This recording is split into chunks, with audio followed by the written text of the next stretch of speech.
Welcome back. Bulletin کا آغاز کریں گے اور خبر دیں گے وزیر اعظم شہباز شریف نے رمضان پیکج 2025 کا اجرا کر دیا ہے۔ رمضان پیکج کے تحت 40 لاکھ خاندان مستفید ہوں گے۔ وزیر اعظم شہباز شریف نے افتتاحی تقریب سے خطاب کرتے ہوئے کہا ہے کہ 40 لاکھ گھرانوں کو ڈیجیٹل والیٹ کے ذریعے 5,000 روپے فی خاندان فراہم کیے جائیں گے۔ اللہ کا شکر ہے کہ اس سال رمضان المبارک کے مہینے میں مہنگائی پہلے سے کم ہے۔ شہباز شریف نے کہا کہ اس سال 20 ارب روپے کی خطی رقم رمضان پیکج کے لیے مختص کی گئی ہے، جس کے ذریعے 40 لاکھ پاکستانی خاندان مستفید ہوں گے۔ پچھلے سال یہ رقم 7 ارب روپے تھی۔ اس بار تقریباً رقم میں 200% اضافہ کیا گیا ہے۔ وزیر اعظم نے کہا ہے کہ رمضان پیکج پورے پاکستان کے لیے بلا تفریق متعارف کروایا گیا ہے۔ کراچی سے گلگت تک تمام شہروں کے مستحق خاندانوں کو اس پیکج میں شامل کیا گیا ہے۔ اس پیکج کو شفاف بنانے کے لیے اسٹیٹ بینک، نادرا، ٹھیکیداروں کی کاوشیں لائق تحسین ہیں۔ میں ان تمام اداروں کا شکر گزار ہوں جنہوں نے محنت کر کے رمضان پیکج مستحق لوگوں تک پہنچانے میں کردار ادا کیا۔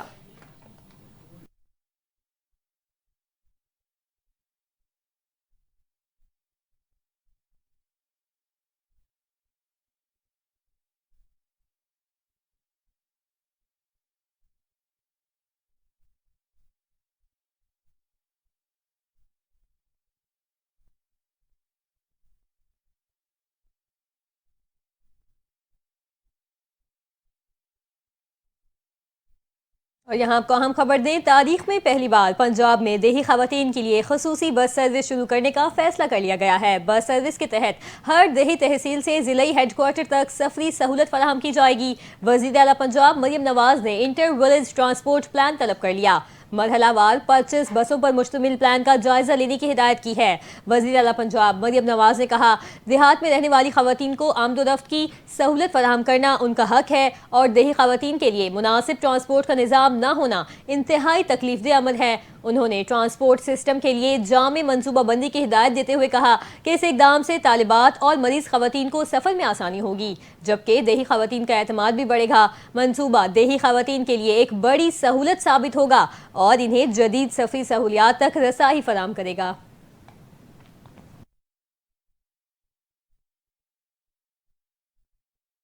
دوسری جانب اسلام آباد ہائی کورٹ نے عدالتی احکامات کے باوجود بانی بیچائی کی بشرا بی بی سے ملاقات نہ کروانے پر توہین عدالت کے کیس میں سپرنٹنڈنٹ اڈیالہ جیل کو 4 مارچ کو ذاتی حیثیت میں طلب کر لیا ہے۔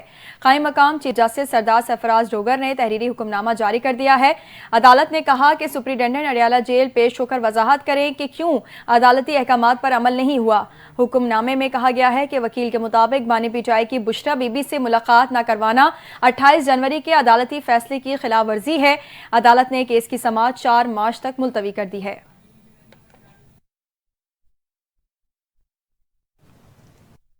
آپ کو بتائیں کہ محکمہ انسداد دہشت گردی نے پنجاب کے مختلف شہروں میں 162 آپریشن کر کے 20 دہشت گردوں کو گرفتار کر لیا ہے۔ ترجمان سی ٹی ڈی کا کہنا ہے کارروائیاں لاہور، فیصل آباد، خانیوال، بہاول نگر، راولپنڈی اور چنیوٹ میں کی گئی۔ میاں والی، ساہیوال، شیخوپورہ، سیالکوٹ، بہاولپور اور حافظ آباد میں بھی کارروائی کی گئی۔ ترجمان کا یہ بھی کہنا ہے کہ لاہور سے فتنۃ الخوارج کے 2 جبکہ راولپنڈی سے خطرناک دہشت گرد منموہن سنگھ کو گرفتار کر لیا گیا۔ سی ٹی ڈی کے ترجمان نے بتایا کہ گرفتار دہشت گردوں کے قبضے سے دھماکہ خیز مواد اور ڈیٹونیٹر برآمد کر لیے گئے۔ ترجمان نے بتایا کہ دہشت گرد مختلف مقامات پر کارروائیاں کرنا چاہتے تھے۔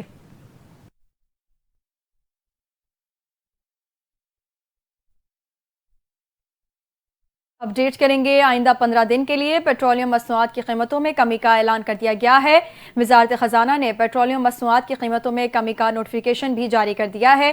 نوٹیفیکیشن کے مطابق ہائی سپیڈ ڈیزل کی قیمت میں 5 روپے 31 پیسے اور پیٹرول پر 50 پیسے فی لیٹر کمی کی گئی ہے۔ ہائی سپیڈ ڈیزل کمی کے بعد قیمت 258 روپے 64 پیسے اور پیٹرول کی فی لیٹر قیمت 255 روپے 63 پیسے ہوئی ہے۔ نوٹیفیکیشن کے مطابق مٹی کے تیل کی قیمت میں 3 روپے 53 پیسے فی لیٹر کمی کے بعد 168 روپے 12 پیسے ہو گئی ہے۔ نئی قیمت کے مطابق لائی ڈیزل 2 روپے 47 پیسے سستا ہوا ہے، جس کے بعد فی لیٹر قیمت 153 روپے 34 پیسے مقرر کی گئی ہے۔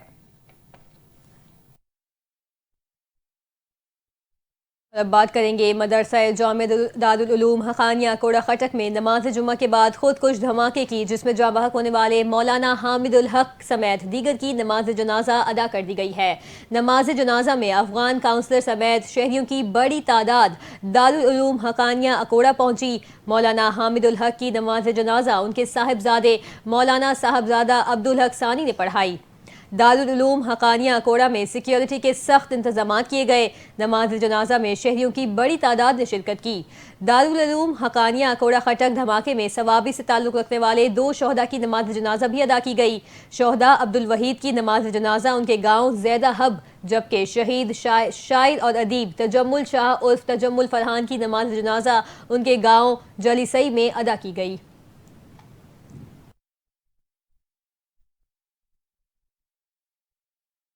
خبر دیں گے نوشہرہ میں دارالعلوم حقانیہ کوڑا خٹک کی مسجد میں خودکش دھماکے کا مقدمہ درج کر لیا گیا ہے۔ مقدمہ مولانا حامد الحق حقانی کے بیٹے عبدالحق ثانی کی مدعیت میں CTD مردان میں نامعلوم ملزمان کے خلاف درج کیا گیا ہے۔ مقدمے میں انسداد دہشت گردی، قتل سمیت دیگر دفعات شامل کی گئی ہیں۔ CTD کی جانب سے خودکش بمبار کی شناخت میں عوام سے مدد کی اپیل بھی کی گئی ہے۔ اطلاع دینے والے کے لیے 5 لاکھ روپے انعام کا اعلان بھی کر دیا گیا ہے۔ جمعے کو خودکش دھماکے میں JUI سین کے سربراہ مولانا حامد الحق حقانی سمیت 8 افراد شہید اور 17 سے زیادہ زخمی ہوئے تھے۔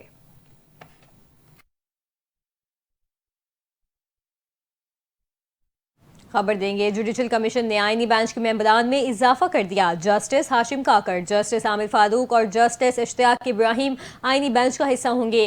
جسٹس صلاح الدین پنہور اور جسٹس شکیل احمد بھی آئینی بینچ کے رکن نامزد کیے گئے ہیں۔ موجودہ اضافے کے بعد سپریم کورٹ کے آئینی بینچ میں کل ججز کی تعداد 13 ہو چکی ہے۔ چیف جسٹس کی زیر صدارت جوڈیشل کمیشن کے اجلاس میں لاہور ہائی کورٹ کے 4 ایڈیشنل ججز کی بھی منظوری دی گئی۔ سیشن جج راجہ غضنفر علی خان، طارق محمود باجوہ، امبر گل خان اور تنویر احمد شیخ کے ناموں کی بطور ایڈیشنل جج لاہور ہائی کورٹ منظوری دے دی گئی ہے۔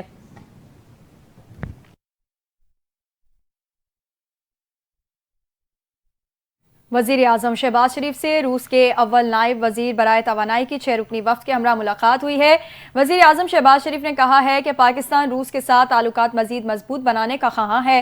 روس کے ساتھ سفارتی، تجارتی اور سرمایہ کاری کے روابط کو مزید بڑھانے کے خواہاں ہیں۔ انہوں نے کہا کہ روسی صدر سے شنگھائی تعاون تنظیم سربراہی اجلاس کے موقع پر ہونے والی ملاقات نہایت مفید رہی۔ پاکستان اور روس کے درمیان توانائی اور دیگر شعبوں میں تعاون کی بے پناہ استعداد موجود ہے۔ روسی اول نائب وزیر توانائی نے کہا کہ روس پاکستان کے ساتھ توانائی کے شعبوں میں تعاون بڑھانے کا خواہاں ہے۔ روسی اول نائب وزیر برائے توانائی نے شاندار میزبانی پر حکومت پاکستان کا شکریہ ادا کیا۔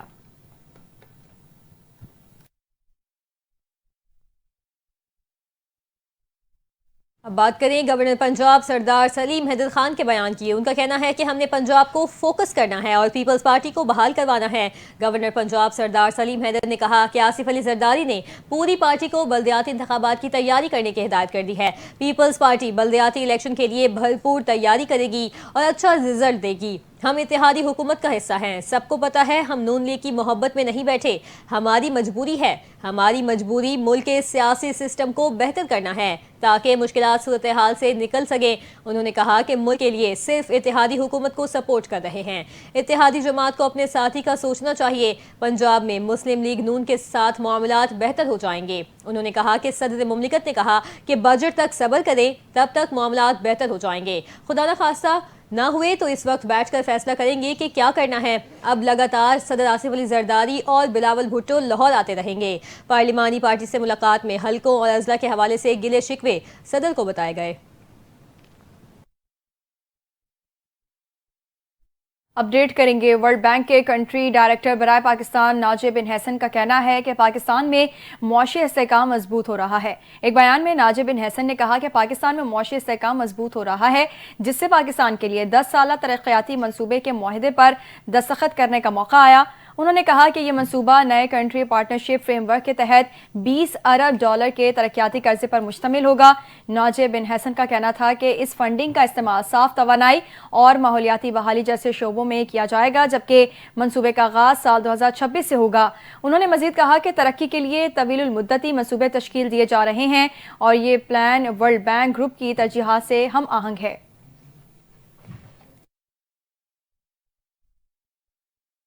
آپ کو بتائیں کہ رمضان المبارک کے موقع پر سعودی فرمانرواں شاہ سلمان کی ہدایت پر قیدیوں کی سزاؤں میں کمی کر دی گئی ہے۔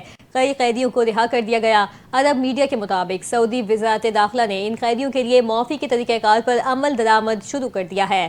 مرد اور خواتین قیدیوں کو رہا کر کے اہل خانہ واپس بھیجے جانے کے لیے قدم اٹھایا گیا۔ سعودی وزیر داخلہ شہزادہ عبدالعزیز بن سعود نے متعلقہ حکام کو سخاوت پر مبنی شاہی حکم پر فوری عمل درآمد کرنے کے لیے ضروری اقدامات کرنے کی ہدایت کر دی ہے۔ دوسری جانب سعودی فرمانرواں شاہ سلمان نے کہا کہ ہم اللہ کا شکر ادا کرتے ہیں کہ ہم رمضان المبارک کے بابرکت مہینے تک پہنچ گئے۔ انہوں نے کہا کہ یہ رحمت، مغفرت اور جہنم سے آزادی کا مہینہ ہے۔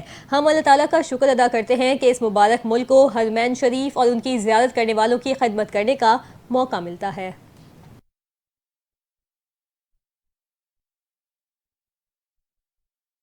بین الاقوامی دنیا سے خبر دیں گے۔ ڈونلڈ ٹرمپ کی یوکرینی صدر زیلنسکی سے ملاقات میں تلخ کلامی ہوئی ہے۔ امریکی صدر ڈونلڈ ٹرمپ نے یوکرینی صدر کو وائٹ ہاؤس سے جانے کا کہہ دیا۔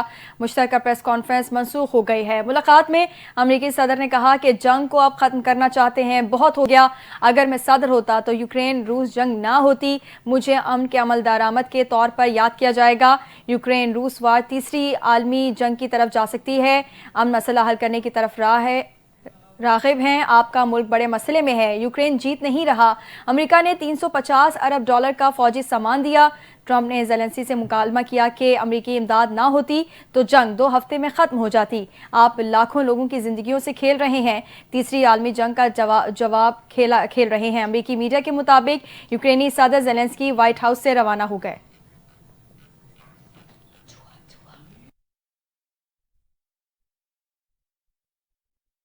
دوسری جانب یوکرین کے صدر نے امریکی صدر ڈونلڈ ٹرمپ کے ساتھ تلخ کلامی پر معافی مانگنے سے انکار کر دیا۔ امریکہ اور یوکرین کے درمیان کشیدگی بڑھنے کا خدشہ ظاہر کیا جا رہا ہے۔ یوکرینی صدر نے تلخ کلامی پر معافی مانگنے سے انکار کرتے ہوئے کہا، وائٹ ہاؤس میں جو کچھ ہوا وہ اچھا نہیں تھا، اگر ممکن بھی ہو تو دوبارہ وہاں نہیں جاؤں گا۔ انہوں نے تسلیم کیا کہ یوکرین کے پاس روس کو اپنی سرزمین سے نکالنے کے لیے کافی ہتھیار نہیں ہیں اور امریکی حمایت کے بغیر روسی افواج کا حملہ روکنا ناممکن ہوگا۔ صدر زیلنسکی نے مزید کہا، امریکہ کے ساتھ تعلقات کو بچایا جا سکتا ہے، ہم ایک شراکت دار کے طور پر امریکہ کو کھونا نہیں چاہتے۔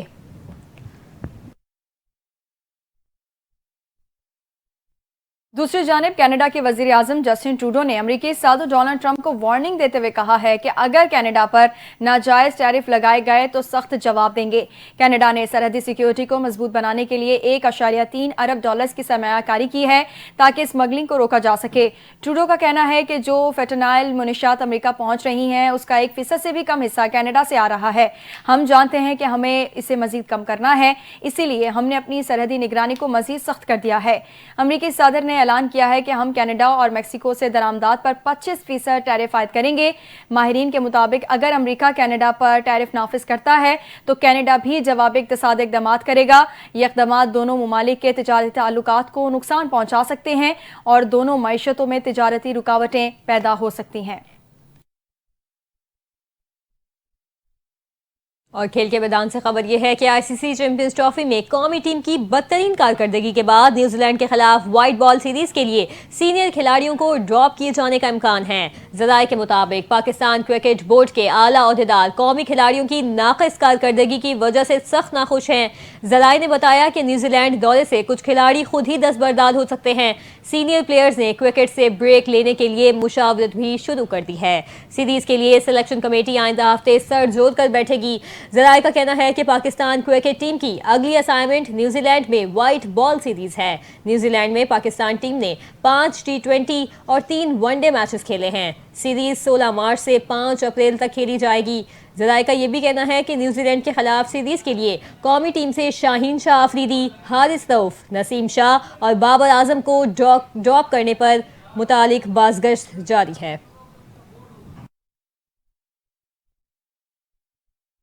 دوسری جانب آسٹریلیا کرکٹ ٹیم کے بیٹر میتھیو شارٹ کے آئی سی سی چیمپئنز ٹرافی سے باہر ہونے کا خدشہ بڑھ گیا ہے۔ انجری کا شکار میتھیو شارٹ چیمپئنز ٹرافی کا سیمی فائنل مس کر سکتے ہیں۔ آسٹریلیا کا چیمپئنز ٹرافی میں سیمی فائنل بھارت یا نیوزی لینڈ کے خلاف آئندہ ہفتے ہوگا۔ میتھیو شارٹ افغانستان کے خلاف میچ میں گھٹنے کی انجری کا شکار ہوئے تھے۔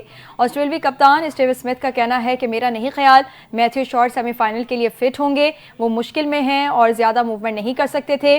اسٹیو اسمتھ نے کہا کہ میتھیو شارٹ شارٹ کے فٹ ہونے کے لیے وقت کافی نہیں ہے۔ ذرائع نے بتایا کہ میتھیو شارٹ فٹ نہ ہو سکے تو ان کی جگہ جیک فریزر کو شامل کیا جا سکتا ہے۔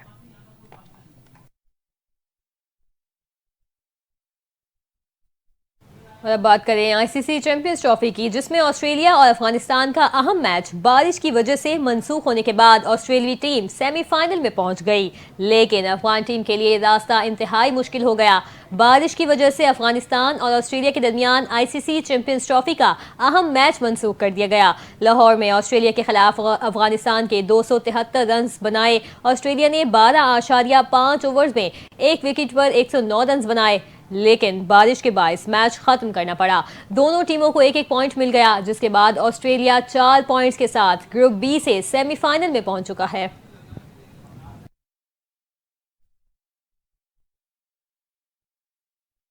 موسم کا احوال شامل کریں گے۔ محکمہ موسمیات نے رمضان المبارک کے آغاز میں ملک بھر میں بارش کی پیش گوئی کر دی ہے۔ محکمہ موسمیات کے مطابق ملک بھر میں 2 اور 3 مارچ کو شدید بارش اور پہاڑوں پر برف باری متوقع ہے، جبکہ ملک کے بیشتر علاقوں میں آج موسم خشک اور بالائی علاقوں میں سرد رہنے کا امکان ہے۔